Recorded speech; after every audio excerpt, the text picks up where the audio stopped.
Hey guys, good morning. Welcome back to my channel Dipsnia's Lifestyle with a new another vlog. চলে এসেছি আজকে নববর্ষের video নিয়ে। তোমাদের সকলকে ভিডিওর প্রথমেই জানাই শুভ নববর্ষ। ছোটদের জানাই আমার অনেক অনেক ভালোবাসা, বড়দের জানাই আমার প্রণাম। শুভ নববর্ষের প্রীতি ও শুভেচ্ছা জানিয়ে আজকের এই ব্লগটা শুরু করলাম। তো সকালে ঘুম থেকে উঠে আজকে দিনটা কিভাবে কাটালাম তোমাদের সাথে শেয়ার করছি। সকালে উঠে আমার কুকুরকে দাঁত ব্রাশ করিয়ে তারপরে খাইয়ে দিতেই দেখলাম খুব গান বাজনার আওয়াজ হচ্ছে। দেন দেখলাম আমাদের পাড়ায় সব প্রভাত ফেরি একটা র্যালি টাইপের বেরিয়েছে নববর্ষ উপলক্ষে। তো সেটাই আর কি দেখতে চলে গেলাম। কুকুর খাওয়া কমপ্লিটও হয়ে গেছিল, আর এদিকে দেখো এই সমস্ত প্রোগ্রাম হচ্ছে যেগুলো দেখলে খুবই ভালো লাগে।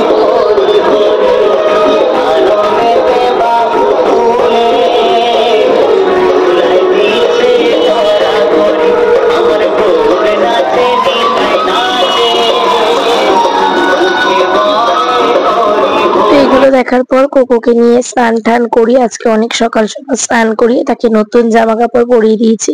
তার এবছর পয়লা বৈশাখে 5টা জামা হয়েছে। 3টে জামা তার ঠাম্মি দিয়েছে আর 2টো জামা আমার বাড়ি থেকে এসছে। তারপরে আমি নিজে স্নান করে নতুন কুর্তি পরে, এই কুর্তিটাও আমাকে আমার শাশুড়ি মাই কিনে দিয়েছে এই বছর পয়লা বৈশাখে। এই বছর আমারও কম হয়, ছেলের থেকে কম, কোনো অংশেই কম না। আমারও 6টা ড্রেস হয়েছে, 2টো জামা, 2টো প্যান্ট, একটা কুর্তি। সবটাই আমার শাশুড়ি মা কিনে দিয়েছে, সাথে আবার একটা জুতো কিনে দিয়েছিল আর কি। যাই হোক, তারপরে দেখো এদিকে স্নান টান করে সেজে গুজে এখন বসে গেছি সকালে জল খাবার খেতে। আজকে সকালে ছিল কচুরি আর তরকারি। আজকে তো নিরামিষ, মঙ্গলবার, আমাদের অনেকেরই নিরামিষ হয়, আমাদের আজকে নিরামিষ। তো যাই হোক, তারপরে এখন বসে গেছিলাম আবার কোকোকে খাওয়াতে, কারণ কোকো সকালবেলায় খেয়েছিল, এখনো খাচ্ছে একটু লেবুর রস। একটু লেবুর রস খাইতে সকালেও খেয়েছিল ওটস, তাই সেরকম কিছু ভারী খাবার এখন দিলাম না। আবার একটু পরেই ও ভাত খাবে, তাই একটু লেবুর রস করে দিয়েছিলাম। আর মা এদিকে কি রান্না করছে দেখি, পয়লা বৈশাখ স্পেশাল। আজকে পয়লা বৈশাখ স্পেশাল কি হয়েছে, এটা হচ্ছে আমার কুকুর খাবার, আর আমাদের জন্য হচ্ছে আলুর দম, আর তার সাথে হয়েছে গরম গরম বাসন্তী পোলাও। তো যাই হোক, আজকে তারপরে কোকোকে খাইয়ে দিয়েছিলাম, তার আগে আজকে আমি নিজে লাঞ্চ করে নিয়েছিলাম, খিদে পেয়ে গেছিল। তো তারপরে কোকোকে লাঞ্চ করাতে বসে গেছিলাম। লাঞ্চ করে বসিয়ে তখন অব্দি আমাদের কোনো প্ল্যানিং ছিল না কোথায় যাব, কি করব কি না। তো যাই হোক, কোকোকে খাওয়াতে খাওয়াতে মনটাও খারাপ লাগছিল, কি করব কোথাও যদি না বেরোতে পারি। এখন বড়মশাই কাজ থাকে, সে তো ব্যবসা নিয়ে ব্যস্ত, যদি সময় করে উঠতে না পারে। যাই হোক, এইসব ভাবতে ভাবতেই কোকোকে খাইয়ে দিয়ে বিকেল বিকেল ঘুম থেকে উঠে এখন করছি বিকেল বেলায় সবার চা।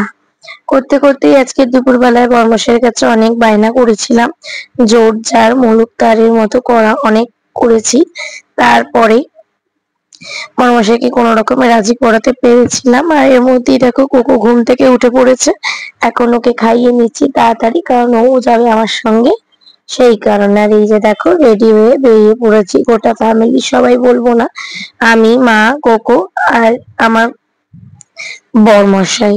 তো এখন আমরা কোথায় যাচ্ছি, সে এখন নতুন জামা পরেছে, তার দিদার দেওয়া এই জামাটা তার দিয়েছে। সকালে যেটা পরেছিল সেটা ও ঠাকুমা দিয়েছে। তো ঠাকুমা আরো কটা জামা দিয়ে সেগুলো একে একে পরে পরাবো। তো এই যে দেখো আমরা চলে এসেছি ডায়মন্ড প্লাজা, কাছাকাছির মধ্যে একমাত্র এটাই জায়গা। তো এখানে দেখছিলাম একটা প্রোগ্রাম হচ্ছিল, তো সেই জন্যই এগিয়ে যাচ্ছিলাম প্রোগ্রামটা দেখতে। দেখো কত সুন্দর করে সাজিয়েছে এখানে নববর্ষ উপলক্ষে, সত্যি খুব সুন্দর লাগছিল।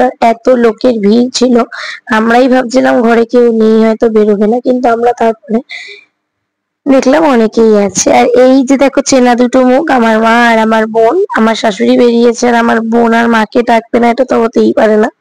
তাই জন্য মা আবার ফোন করে ওদেরকে বললো তাড়াতাড়ি চলে আয়, আমরা এখন ডায়মন্ড প্লাজা যাবো।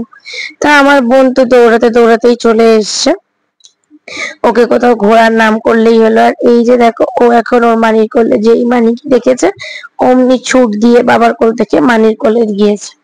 আর এখন সব উপরে বসে বসে পাগলামি চলছিল, নাচানাচি করতে করতে এখন আমরা সবাই চলে এসেছি আমাদের ডায়মন্ড প্লাজার পাশে রেজেন্ট নামে একটা মাল্টি কুইজিন রেস্টুরেন্টে। তো সেইখানে এখন আমরা বসে গেছি ডিনার করব বলে। আজকে ডিনার বাইরেই করব, যেহেতু মঙ্গলবার ঘরে কিছু খেতে পাচ্ছি না। সেই কারণেই আজকে রাতের ডিনারটা আমরা বাইরে করছি।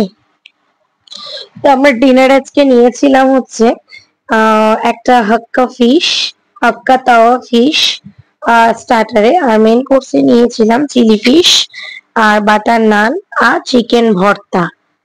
তো এটাই ছিল আজকে আমাদের মেনু। আমরা যেহেতু চিলি ফিশ আমার শাশুড়ি মার জন্য, কারণ আমার শাশুড়ি মা চিকেন খান না, তো খাওয়া দেখে আর লোভ সামলাতে বেশিক্ষণ না পেরে ঝটপট খেয়ে নিচ্ছিলাম। আর আমার বড় মশাই তো খাবে না, কারণ সে মঙ্গলবার মানে সে বাইরে খাবে না।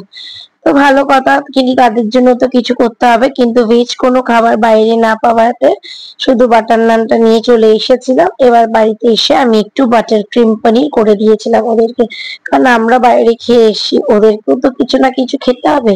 তাই ঘরে যা ছিল দেখলাম বাটার ফ্রেশ ক্রিম সবই আছে, তো সেটা দিয়েই আর কি ওদের জন্য একটুখানি ক্রিমি করে চিজি পনির টাইপের একটু করে দিয়েছিলাম, যাতে ওরাও বাটার নান দিয়ে খেতে পারে। দেন এসে কোকোকে মা ততক্ষণ জামা কাপড় ছাড়িয়ে পরিষ্কার করছিল, আমি গিয়ে এখন কোকোকে খাওয়াতে বসে গেছি, কারণ কোকো পেয়ে গেছিল ঘুম। তো নববর্ষ এইভাবে কাটানোর পরে পরের দিন উঠে পড়েছি সকাল সকাল, ঘুম থেকে উঠে স্নানও করে নিয়েছি। আজকে উঠেছি বেশ খানিকক্ষণ, কোকো আজকে অনেক তাড়াতাড়ি আমাদের সাথে সাথে ঘুম থেকে উঠে গেছে। তো ঘুম থেকে উঠেই আজকে চান করে নিয়েছিলাম। দেখলাম হাতে সেরকম কাজ নেই, তাই ভাবলাম না তাহলে আজকে স্নানটা করে নি, করে অনেকগুলো জামা কাপড় পরেছিল সেগুলোকেও কেচে নিয়েছিলাম। নিয়ে এই যে দেখো মহারাজকে এখন বসে গেছি ব্রাশ করাতে। সে এখন ব্রাশ করবে, ব্রাশ টাশ করে খাওয়া দাওয়া করবে। ব্রাশ করার অভ্যাসটা ছোট থেকেই করছি, যাতে বড়বেলাতে ওর এই অভ্যাসটা থাকে। তো এই যে দেখো এখন ব্রাশ করা কমপ্লিট, এখন আমার কোকো খাবে। তার তো খেতে মোটেই ভালো লাগে না, কিন্তু তবুও চেষ্টা করি। সময় হয়তো লাগে, সবারই বাচ্চাকে খাওয়াতে অনেকটাই সময় লাগে, আমারও সেম, আমারও কোনো কিছু বৃথা না। আর তাকে দেখো কিভাবে খাওয়াতে হচ্ছে, মানে রীতিমতো তার সাথে আমাকে যুদ্ধ করতে হয়। তো যাই হোক, একবার দুবার খাবার টেস্ট পাওয়ার পরেও আস্তে আস্তে আস্তে আস্তে খেয়েও নেয়, সেরকম একটা ঝামেলা পরে করে না। তো এখানে কুকুকে খাওয়ানো কমপ্লিট, মা এদিকে করছিল ব্রেকফাস্ট। মা সবার জন্য আজকে বানাচ্ছিল রুটি আর পরোটা মিশিয়ে, কারণ আমি তো রুটি খাই না। তো যাই হোক, আমি আজকে খেয়েছিলাম ম্যাগি। মাকে বললাম আমি পরোটা খাবো না, তুমি রুটি করো সবার জন্য, পরোটা করতে হবে না, আমি একটু ম্যাগি খাই। তারপরে আমার বড় মশাই হুকুম আসলো সেও ম্যাগি খাবে, তাই তাকেও একটু ম্যাগি করে দিয়েছিলাম। তো মা এখন রান্না করছে, দুপুরে রান্না চাপিয়ে দিয়েছে। দুপুরে আজকে দারুণ মেনু, এটা হচ্ছিল মাংসের জন্য, শুধু আজকে চিকেন না, আজকে হচ্ছে মাটন।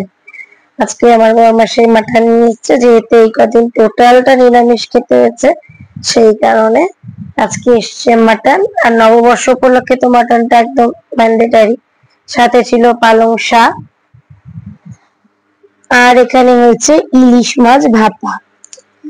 তো এটাই ছিল আজকে ব্র্যান্ড অ্যাম্বাসাডার, ইলিশ মাছ আর খাসির মাংস।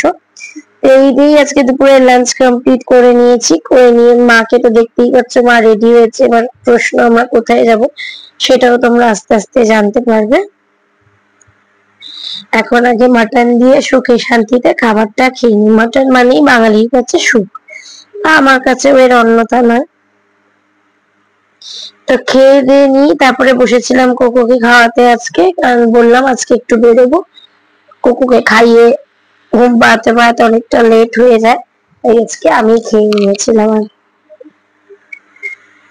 তো এদিকে দেখো আমার মোটামুটি কোকোকে খাওয়ানো কমপ্লিট, এনাকে ঘুম পাড়িয়ে দিয়ে আমি রেডি হয়ে বেরিয়ে পড়েছি মাকে নিয়ে। এখন অ্যাকচুয়ালি আমরা যাচ্ছি থিজেনে। মায়ের কিছু কিছু টেস্ট করানোর আছে, একজন অর্থোপেডিককে দেখিয়েছিলাম, সেদিন কতগুলো টেস্ট দিয়েছিল, তো সেগুলোই করাতে আমি এখন চলে গেছিলাম থিজেনে। তো মাকে এক জায়গায় বসিয়ে রেখেছিলাম, বসিয়ে রেখে এখন আমাকে উনি বললেন গিয়ে বসতে, সবটাই পর পর পর পর ওনারা ডেকে নেবেন। তো ঠিক আছে, চলো, যেমন ভাবনা তেমন কাজ, গিয়ে বসলাম। তো দেখতেই পাচ্ছ মা চলে গেছে এখন ব্লাড কালেকশনের রুমে।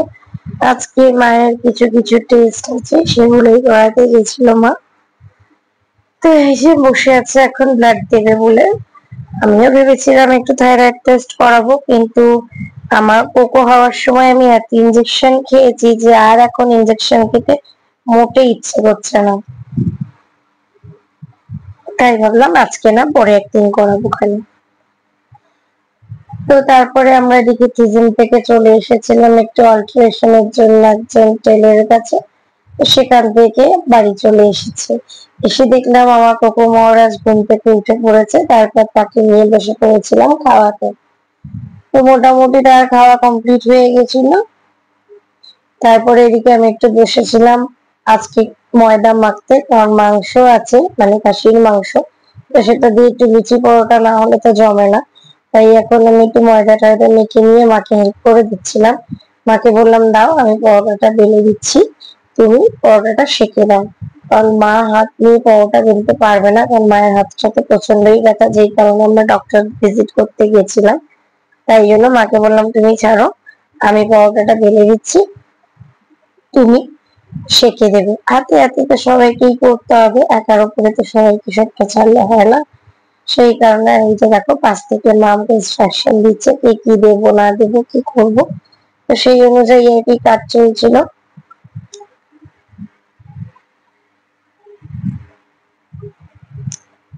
খুব একটা বেশি ভালো গোল করতে না পারলেও খুব খারাপ একটা গোল রুটিও আমার হয় না।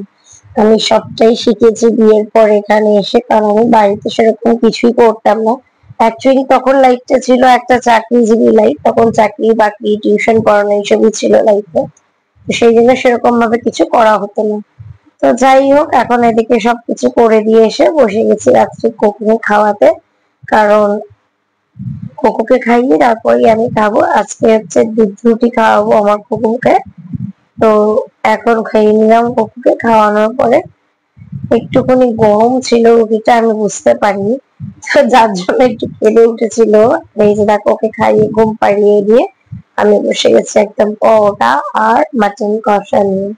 অ্যাকচুয়ালি প্লেটের ভিডিওটা আমার বড়মশাইয়ের, কারণ আমি কাছের প্লেটে খাই না, একবার কাছের প্লেট পরে ভেঙে যায়, তাই জন্য স্টিলের প্লেটেই খাওয়া প্রেফার করি। তো এটা ছিল আমার প্লেট, আমিও সেম পরোটা আর মাটন কষা এই দিয়ে আজকে ডিনারটা শেষ করলাম। তো আজকের ব্লগটা এই পর্যন্তই। ভালো লাগলো অবশ্যই লাইক কমেন্ট শেয়ার সাবস্ক্রাইব করে দিও। দেখা হচ্ছে নেক্সট ভিডিওতে।